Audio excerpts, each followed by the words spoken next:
지난주 중에는 이제 챔피언스 리그가 있고 이번 주 중에는 프리미어 리그가 있습니다. 맞습니다. 주중에 아무래도 이제 출근하시는 분들이나 학교 가시는 분들 입장에서는 왜 이렇게 주중에 경기를 많이 하냐라고 하실 법은 한데 사실 이제 축구를 그냥 좀 자주 했으면 좋겠다라고 생각하시는 분들 입장에서는 이런 일정이 굉장히 더없이 좋을 수도 있어요. 맞아요. 예. 어쨌든 요즘에는 특히 주중 일정이 어떤 시즌이고 항상 많은 것 같아요. 맞아요. 팬데믹 때문에도 그렇고 월드컵 때문에도 그렇고 그런데 근데 선수들의 피로도에 대한 걱정은 좀 생깁니다. 사실 최근에 보면 부상자 소식도 좀씩 들리고 있고 부상자들이 복귀하는 게 월드컵 개막쯤이다 보니까 출전할 수 있나 이런 선수들이 좀 많아가지고 맞아요. 사실 되게 걱정돼요. 주중 경기 많은 게. 게다가 양 팀 다 최근 경기들을 좀 반복적으로 뛰고 있는 선수들이 있기 때문에 맞죠. 무엇보다 부상에 대한 좀 주의, 컨디션 관리가 좀 필요할 것 같고요. 두 팀은 이제 맨유와 토트넘입니다. 네. 지난 시즌 맞대결은 모두 맨유가 승리했는데 모두 3골씩 넣었고요. 한 경기는 누누의 토트넘이 있을 때 맞죠. 예, 맨유가 솔샤르가 승리하면서 누누는 경질, 솔샤르는 좀 더 잔류. 근데 오히려 맨유는 좀 더 잔류 맞아요. 예, 답답한 결과가 되었던 그런 날이고. 자, 그리고 2022년 3월 이거는 이제 대단한 경기였죠. 아무래도 챔피언스리그권을 둔 두 팀 간 6점짜리 맞대결에서 그 당시에는 호날두의 헤트트릭이 나오면서 맞아요. 올드 트래포드에서의 캐리 3대2의 승리가 나왔습니다. 지난 맞대결은 두 경기 모두 호날두로 시작해서 호날두로 끝났다라고 해도 과언이 아닌 맞대결이었고 그리고 이제 토트넘 원정에서의 그 맨유 경기 보면은 토트넘 실점할 때 진짜 압박이라는 게 거의 전무하다시피 하는 누누 특유의 소극적인 운영이 그대로 나와요. 그때 경질 될만 했어요. 선수들뿐만 아니라 팬들 막 중간에 다 나가고 막 그랬잖아. 참을 만큼 참았다. 그런 상황이니까. 그래서 맨유는 지금 토트넘전 3연승이고요. 2010년 이후로 마지막 4연승에 오랜만에 4연승에 도전하게 되고 토트넘전 3경기 연속 경기당 3골 이상 득점을 하고 있습니다. 호날두는 토트넘 통산 프리미어리그 8골. 최근 토트넘전 3경기 6골. 한 경기는 헤트트릭이 있었고. 네, 그렇기 때문에 호날두가 이 경기 선발일 거라고 보진 않고 지난 시즌의 호날두와 올 시즌의 호날두는 상황이 매우 다르거든요. 맞죠. 그래서 호날두가 이 기록을 이어갈지 여부는 아무래도 좀 미지수이긴 하나 나와서 골이 필요할 때 생각해볼 법한 카드일 수는 있다 정도만 얘기를 하겠습니다. 토트넘의 경우는 최근 올드 트래포드 원정 4경기 그래도 2승입니다. 전적이만 나쁘다고 보지는 못하겠고 콘테 감독이 문제가 있어요. 맨유 원정 3경기 전패. 예, 유독 맨유 원정에서 약하고 이 경기 중에 무슨 경기 있냐면요. 무리뉴 맨유랑 콘테 첼시랑 콘테 아자르요?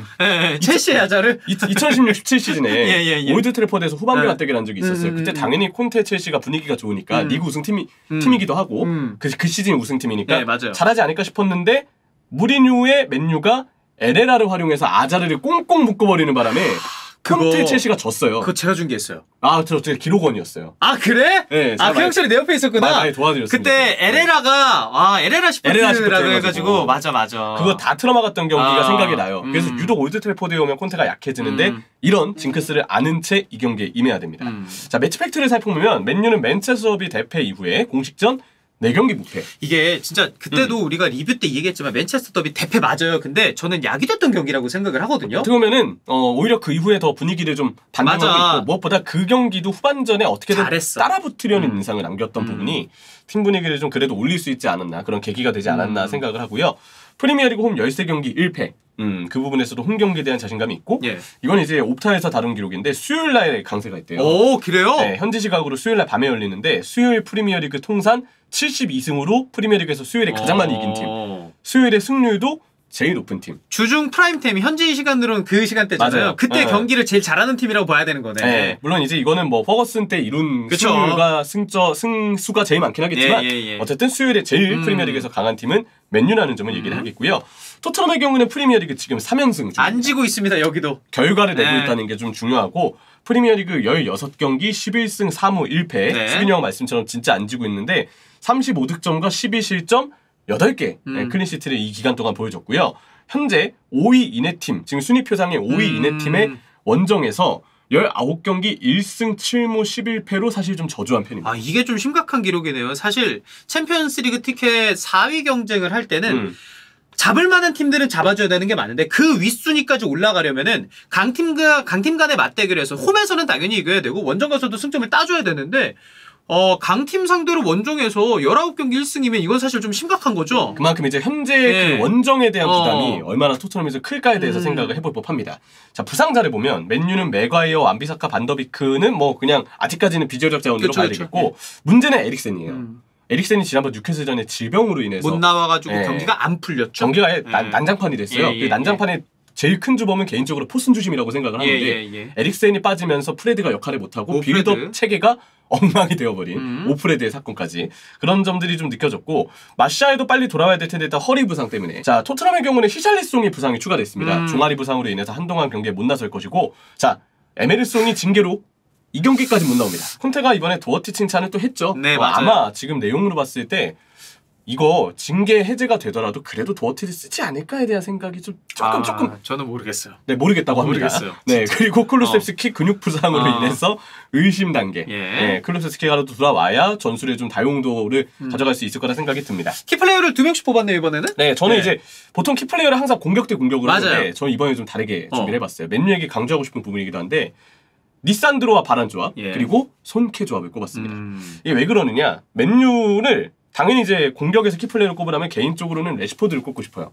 그 특유의 배우 침투로 요즘 괜찮은 득점력과 움직임으로 또 내려와주는 움직임도 발전을 했기 때문에 충분히 토트넘을 상대로도 레시포드가 나온다면 위협을 안길 수 있을 거라고 보거든요. 근데 레시포드 쪽에 초점이 맞춰지다 보니까 오히려 더 조명받아야 될 선수들이 조명을 못 받는 감도 있습니다. 바로 리산드로와 바란의 조합입니다. 센터백 조합. 네, 그래서 이 리산드로 바란 조합이 역할 분배가 확실한데 리산드로는 주로 전진을 해서 상대 공격수나 패스의 물고 역할을 틀어줄 선수에게 1차적으로 접근을 합니다. 그래서 그쪽으로 가는 패스를 완전히 원선 차단해버리는 그런 모습을 좀 보여주게 되고 바란은 후방에 남아서 리산드로의 뒤를 커버하게 되는데 원톱 스트라이커하고의 1대1 수비에서 웬만해서는 안 지는 선수가 라파엘 바란이에요. 그렇죠. 뉴캐슬전에서 어떤 수비가 나왔냐면 보통 칼럼 윌슨은 한 명에서 맞기 되게 부담스럽기 때문에 2명, 3명이 달라붙어서 윌슨에게 따라붙고 그래서 수비가 중앙으로 몰리니까 측면 공간이 넓어지는 상황들이 보통은 나와요. 근데 맨유는 바란이 있으니까 그냥 윌슨을 바란 한 명이서 그냥 막아버리고 그래서 남은 자원들 리산드로, 뭐 루크쇼 오른쪽에 달로가 굳이 중앙으로 안 좁히고 측면 수비에 집중해서 상대 측면 자원들도 1대1로 체크를 하더라고요. 이거 보면은 바란의 효과가 그만큼 크다는 거고 게다가 이 경기에서도 리산드로의 전진 수비 퀄리티가 되게 좋았어요. 그런 점들을 보면 이 수비 듀오가 손케를 상대하는 상황에서 맨유는 기대할 만하다. 왜냐면 정말 아주 절정에 달해있는 수비 조합이기 때문에 이 얘기를 정말 강조하고 싶고요. 그래서 토트넘 키플레이어는 손케입니다. 맞아요. 이들을 맞서야 됩니다. 근데 손케는 프리미어리그 역사상 최고의 듀오로 그렇죠. 기록상으로도 볼 수가 있고 그렇기 때문에 리산드로 바란의 조합이 지금까지는 좋았지만 난이도가 만만치는 않을 것이다. 이 점을 좀 볼 수 있겠고요. 손흥민이 이제 왼쪽 하프 스페이스를 자주 좀 파는 스타일인데 위치상으로는 그런 바란하고의 맞대결이 좀 이루어질 가능성도 있습니다. 그리고 케인은 아무래도 손흥민보다는 좀 중앙이나 오른쪽인데 케인의 경우는 좀 내려와주는 움직임을 많이 가져가잖아요. 근데 그런 내려와주는 움직임을 리산드로가 같이 쫓아붙어서 케인을 고립시키고자 리산드로가 접근하고 도전적인 수비를 할 가능성이 있어요. 이러면은 케인 대 리산드로의 맞대결도 성사가 될 수 있겠죠. 사실 포스트 능력이 있는 선수들이 뭐 두 가지 유형이라고 크게 생각할 수 있는데 박스 안쪽에서 크로스가 날아오는 거를 머리로 받아서 세컨볼을 그 안쪽에서 어떻게든 마무리 짓는 선수라던가 아니면 케인처럼 내려와서 패스 발밑으로 패스 능력도 있다 보니까 내려와서 헤딩 경험을 하는 그런 선수가 있는데 사실 이런 면에서는 리산드로와 케인이 맞붙게 되거든요. 맞아요. 그런 상황에서는 케인이 헤딩볼을 굉장히 좀 하프라인 근처에서는 자주 따낼 수 있는데 그거를 어떻게 맨유의 미드필더진들이 커버하고 세컨볼에서 좀 붙어주는지도 굉장히 좀 중요한 포인트가 되지 않을까 싶어요. 맞습니다. 그렇다면 중요한 것도 3선이 되는 거죠. 3선의 커버가 중요하기 때문에. 자, 케인은 프리미어리그 5경기 연속골인데요.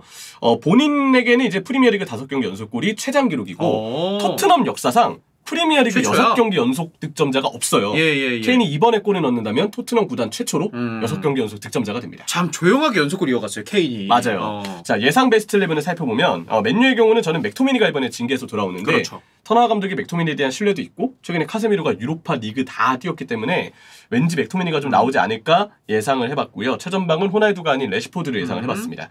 자, 반대로 이제 토트넘의 경우는 아무래도 지금 쿨루셉스키도 아직 부상 의심이고 히샬리송은 부상으로 아예 빠졌기 때문에 3호위가 되지 않을까에 대한 생각을 해봤어요. 에메르송 자리는 징계로 빠졌기 때문에 계속 도어티가 나올 것이고 세센용이 왼쪽 윙백으로 다시 부름을 받지 않을까. 그래서 손흥민, 케인 투톱에 세센용, 도어티, 윙백 이들이 이제 손케를 보좌하는 형태로 라인업이 구성될 거라고 예상을 해봤습니다. 지금까지 토트넘 경기 봤을 때는 이렇게 베스트 11이 나왔을 때가 경기 보는 맛이 좀 있었기 때문에 맞아요. 이렇게 좀 나왔으면 좋겠어요. 이렇게 되면 이제 특이점이 있는데 관전 포인트를 이제 살펴볼 텐데요. 맨유는 에릭센의 복귀 의무가 중요합니다. 그렇죠. 일단 예상 베스트 11에 넣어놨는데 만약에 못 나온다면 빌드업 체계가 아예 또 엉망이 될 가능성이 커요. 그렇기 때문에 에릭센이 정말 핵심이고요. 강한 압박으로 상대를 괴롭혀야 되는데 강한 압박으로 토트넘을 이 중원을 지워버려야죠. 경기 주도권을 가져오기 위해서 또 홈팀이기 때문에 맨유에게는 필요한 운영입니다. 허나 토트넘에는 발빠른 자원들이 많으니까 손흥민이 특히 대표적이죠. 역습을 칠 수 있고 맨유가 라인을 올렸을 때 발생될 수 있는 리스크가 있다는 점. 또 하나는 맨유가 압박을 하는 건 좋은데 아직 다른 팀들만큼 압박의 짜임새나 간격 조절이 잘 되고 있다고 보진 않아요. 그런 부분이 이제 뭐 맨체스터 더비 대량 실점 과정에서도 드러났다고 보는데 그런 함정에 빠지지 않도록 주의할 필요가 있습니다. 세 번째는 선수들의 체력에 대한 걱정인데 안토니가 너무 많이 뛰고 있거든요. 그렇죠. 그래서 안토니 대신에 어쩌면 맨유도 조금 상대 뒷공간을 노리겠다는 의도로 혹은 압박하겠다는 의도로 엘랑가가 나올 가능성도 있다. 가능성은 있긴 한데 저는 이 경기까지는 고삐를 당겨서 주전 선수들을 최대한 사용하지 않을까. 저도. 근데 또 이 이후에 첼시전이거든요. 그런 것도 물론 생각을 해야 되겠지만 어쨌든 엘랑가가 나올 가능성이 일부 있다. 네. 근데 저는 개인적으로 안토니 선발을 예상하고요. 토트넘은 공격진 부상 때문에 3-5-2가 예상이 되는데 3-4-3일지 3-5일지는 뭐 어때 또 두고 보긴 해야 됩니다. 근데 만약 3-5-2가 나온다면 3-4-3은 수비할 때 5-4-1이 되면서 측면 수비를 강하게 가져갈 수 있어요. 근데 3-5-2는 수비할 때 5-3-2입니다. 측면의 숫자가 옅어지는 만큼 이쪽을 얼마나 잘 수비할 수 있을지 윙백의 수비력과 하프 스페이스를 커버하는 중앙 미드필더들의 수비력이 강조가 될 수 있는 경기예요. 왜냐하면 맨유가 하프 스페이스 활용을 많이 하기 때문에. 자, 두 번째는 이제 두 번째를 그렇게 좀 엮어서 얘기할 수 있겠고 세 번째는 역습과 결정력입니다. 역시 손흥민 케인에게 얼마든지 상대 뒷공간에 때릴 수 있는 상황이 나올 텐데 그때 리산드로 바란과의 맞대결이 역시 기대가 된다. 이렇게 좀 정리할 수 있겠죠. 그리고 손흥민과 케인이 특히나 손흥민 선수가 살아나기 위해서는 왼쪽에 세세뇽과의 호흡도 굉장히 중요한데 세세뇽 선수가 나오든 페리시치가 나오든 결국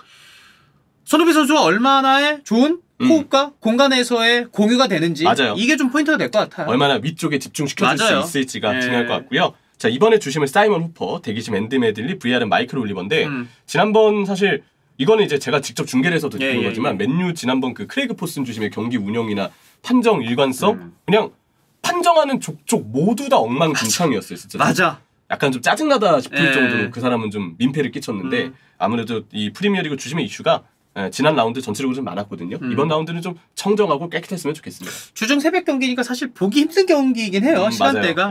그래도 맨유랑 토트넘. 손흥민 선수는 선발 출전이 뭐 매우 유력한 선수니까 이 경기 또 지켜보시면 재밌지 않을까 싶습니다. 맞습니다.